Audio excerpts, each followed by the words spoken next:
অতিবৃষ্টির ফলে আসলে নেত্রকোনা, সুনামগঞ্জ, হবিগঞ্জ সহ কিশোরগঞ্জের হাওর এলাকা যেগুলি আছে সবগুলিতেই প্রচুর পরিমাণে আমাদের ফসল নষ্ট হয়েছে। এখানে যে বিলটা সেটাও সিংহর বিল। সেই বিলেও আমরা এই যে দেখতে পাচ্ছি পিছনে আপনি দেখেন পানি, কোনো ফসল কিন্তু দেখা যাচ্ছে না। মানে এই পুরা বিলেই ফসলটাই পানিতে তলিয়ে গেছে। এটা আসলে আমাদের বিগত দিনের পরিকল্পনার অভাবে আমাদের যে খাল ছিল সেগুলি ভরাট হয়ে গেছে।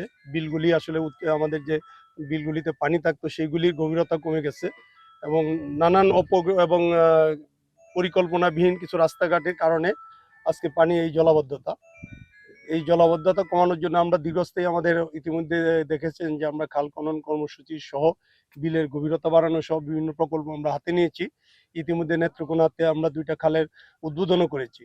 যাই হোক, আপাতত আমাদের দলের পক্ষ থেকে আমাদের মাননীয় প্রধানমন্ত্রী জনাব তারেক রহমান সাহেব আগামী 3 মাসের জন্য যারা যে সমস্ত কৃষকরা ক্ষতিগ্রস্ত হয়েছেন তাদের লিস্ট করে তাদেরকে আগামী 3 মাস যাতে তাদের ক্ষতিটা পোষানো যায় সেই জন্য আমাদের সরকারের পক্ষ থেকে তাদেরকে 3 মাস ভর্তুকি দেওয়া হবে, এটা সিদ্ধান্ত নেওয়া হয়েছে। এবং ইতিমধ্যে আমাদের কৃষি কর্মকর্তা যারা আছেন এবং ইউনিয়ন পরিষদের চেয়ারম্যান পাশাপাশি আমাদের দলের নেতৃবৃন্দ যারা আছেন তাদের সার্বিক সহযোগিতায় লিস্ট করা হচ্ছে যে কি পরিমাণ ক্ষতিগ্রস্ত হয়েছেন কৃষকরা, সেটা নির্ধারিত করে অল্প সময়ের মধ্যে তাদেরকে ভর্তুকি দেওয়া শুরু হবে।